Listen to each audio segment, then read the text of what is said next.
Paz e graça. Aproveitando, né, a oração do nosso irmão Mateus, e ele cita, né, a obediência do nosso Senhor Jesus Cristo. Vamos fazer uma breve meditação aqui. E aí eu pedi aos irmãos para abrir em Mateus 16,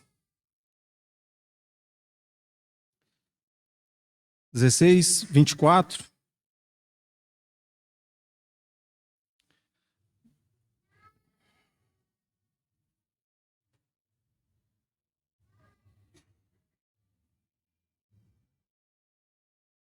Então disse Jesus a seus discípulos: se alguém quer vir após mim, a si mesmo se negue, tome a sua cruz e siga-me.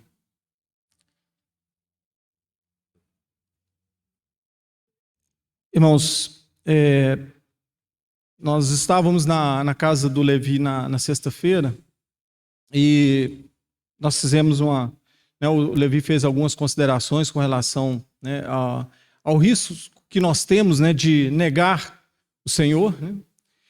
E a gente falou alguma coisa também a respeito do Senhor, do ministério do Senhor aqui na terra,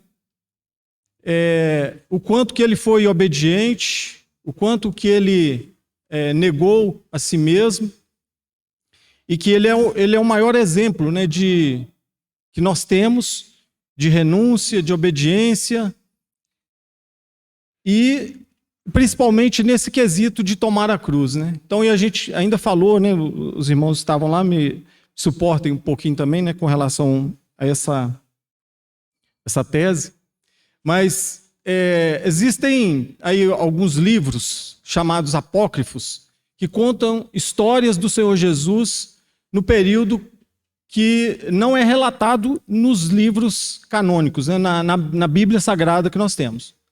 Então existem diversos livros apócrifos. Não é somente aqueles que a Bíblia Católica tem lá a mais, lá os 6 livros a mais, né? Ou 7, não sei. Mas existem inúmeros livros apócrifos e que foram escritos 2, 3 séculos depois, né, que o Senhor Jesus tinha vindo.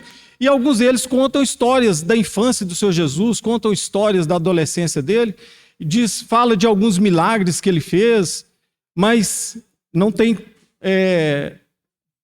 contexto bíblico, essas histórias, né, não se sustentam, porque é uma coisa que pensamento meu, meditação minha, né, que eu creio que o Senhor, a Bíblia não relata o que ele fez nesse período, mas eu posso acreditar de coisas que ele deixou de fazer nesse período, que eu acho que vai apontar muito para o que essa meditação nossa, né? Coisas que o Senhor Jesus ele não fez, milagres, algum sinal, se manifestar como Deus nesse período. Publicamente ele não fez isso. Ele pode ter feito algum milagre, mas isso ficou em oculto. Nem a própria pessoa que talvez foi alvo desse milagre tomou conhecimento. Por quê? Não era chegada a hora dele. A gente lembra lá naquele momento ali da purificação, ali, da transformação da água em vinho, né, naquelas bodas de Caná, quando Maria chega para ele e fala que acabou o vinho, ele fala: mulher, ainda não é chegada a minha hora. E ele também, em outros momentos, ele vai falar assim: olha, ainda não é chegada a minha hora, até esse momento não manifestei por isso. João, quando ele vê o Senhor Jesus, João Batista, e ele fala, né, eis o Cordeiro que tira o pecado do mundo, e ele reconheceu porque o Espírito Santo desceu em forma de uma pomba sobre o Senhor Jesus. João também não conhecia o Senhor Jesus pessoalmente. João provavelmente teve algum contato com o Senhor Jesus na infância e eles se separaram. Então o Senhor Jesus ele ficou totalmente oculto na questão de ministério, na questão do exercício do Messias, né? Que ele iniciou aos 30 anos. E em João 6, no versículo 42, também pode contribuir para isso, né? João 6, 42. O Senhor Jesus estava ali falando ali para diversos judeus. E quando ele fala, né, eu sou o pão que desceu do céu, aí os judeus murmuravam, né? No versículo 42, não é este Jesus, o filho de José? Acaso não lhe conhecemos o pai e a mãe? Como, pois, agora diz, desci do céu? O Senhor Jesus, ele era conhecido, ali pelo menos na região da Galiléia, ele era conhecido, mas não como Deus, como filho de Deus, como Messias. Ele era conhecido como o filho de José, o carpinteiro. Provavelmente, certamente, também carpinteiro. O Senhor Jesus carpinteiro. Então, o Senhor Jesus, nesse período, ele estava ali vivendo como qualquer homem, aprendendo o ofício do Pai, exercendo ali aquele ofício, e ele não se manifestou-se como Deus. Agora, por quê? Eu vejo como o que ele mesmo faz aqui nesse chamamento aqui, né, ele estava dando esse exemplo desse chamamento. Se alguém quiser vir após mim, negue-se a si mesmo, tome sua cruz. O Senhor estava tomando a sua cruz nesse período. O Senhor, e por quê? Né? Nós até fizemos essa ponderação, né? Quantas vezes deve ter acontecido com o Senhor Jesus como adolescente, como jovem, dele ter se deparado com situações em que ele desejava agir como Deus, mas ainda não era chegada a sua hora e ele segurou. Quantas vezes ele, em um debate com alguém, talvez ele sentiu aquele desejo de falar assim, você sabe com quem você está falando? E ele não fez isso. Ele tomou a cruz, ele negou a si mesmo. Né? Lá em Hebreus, no capítulo 5, também um texto conhecido, né? No versículo, vamos ler a partir do 7. Jesus, no dia da sua carne, tendo oferecido com forte clamor e lágrimas, orações e súplicas, a quem o podia livrar da morte, e tendo sido ouvido por causa da sua piedade, embora sendo filho, aqui o filho, inclusive com letra maiúscula, aprendeu a obediência pelas coisas que sofreu. E tendo sido aperfeiçoado, tornou-se o autor da salvação eterna para todos que lhe obedecem.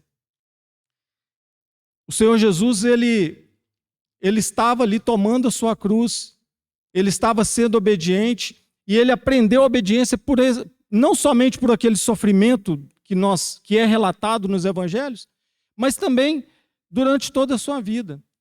Dele não se manifestar, e aí Filipenses 2, né, nós também podemos ler, que é um texto também conhecido e muito bonito, né?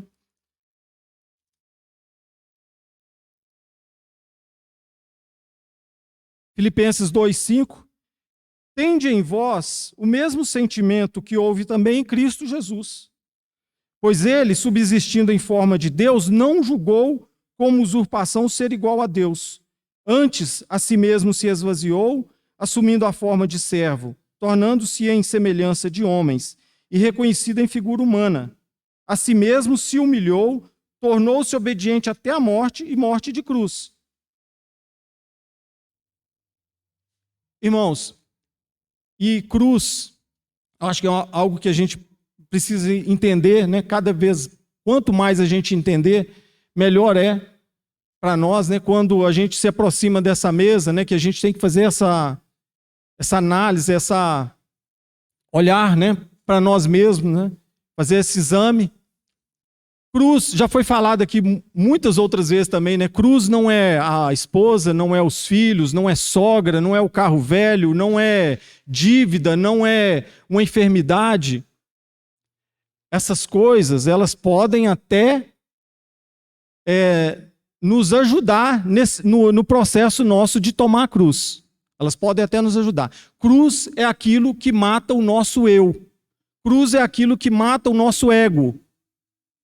Então, é por isso que diariamente a gente tem que tomar a cruz, porque se a gente não mata o nosso ego, não adianta hoje eu estar aqui na reunião, participo aqui, hoje eu estou concentrado na mensagem que está sendo falada, eu canto, eu oro, mas amanhã, ou daqui a pouco talvez, em uma situação onde eu poderia pedir ao Senhor, Senhor, me dá sabedoria para agir e que eu haja conforme a tua vontade. E aí, não, mas o meu velho homem, ele se manifesta, né, o meu eu se manifesta, e aí eu quero ter razão, eu quero ter glória, eu quero ter fama, status, qualquer coisa que seja que vai massagear o meu ego. Então, por isso que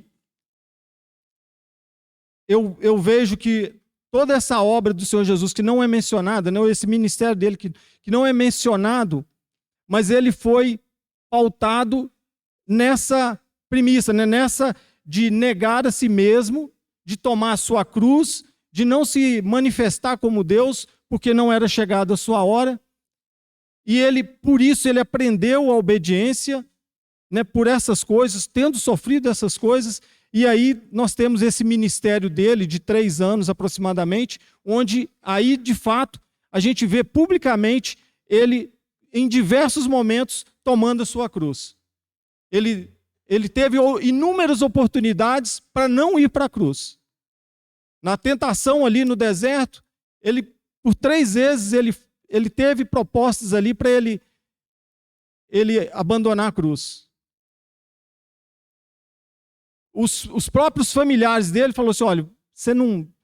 Está na hora de você, se é que você é mesmo o Messias, então se manifesta. João Batista também teve vamos dizer assim, essa dúvida no coração dele quando ele estava lá no cárcere. Então, o Senhor Jesus ele foi confrontado inúmeras vezes, mas a missão dele passava pela cruz. E ele foi, então, obediente até aquele momento ali de morte de cruz. Então, esse é o exemplo. E, irmãos, mais uma vez, né? Para participarmos desse momento, nós temos que entender a seriedade que é, o que representa esses elementos aqui. E aí, a gente fazer esse exame, porque daqui a pouco nós vamos ser confrontados e talvez nós podemos estar deixando de tomar a cruz, nós podemos estar deixando de negar a nós mesmos e agirmos como qualquer outra pessoa do mundo aí. E o Senhor, o que Ele espera de nós é obediência. E Ele, aqui em Mateus, no versículo que nós lemos, né? Na sequência, né? Primeiro ele fala, né, no 24, como nós lemos, se alguém quiser vir após mim, negue-se a si mesmo, tome sua cruz. E na sequência, no 25, porquanto quem quiser salvar a sua vida, perdê-la-á.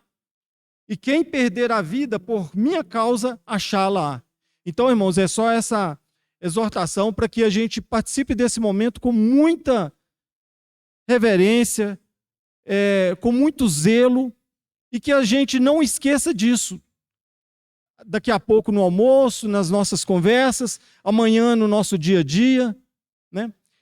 Na hora que nós estivermos lá no nosso trabalho, aquele patrão chato, aquele colega de serviço mala, ele não é a nossa cruz.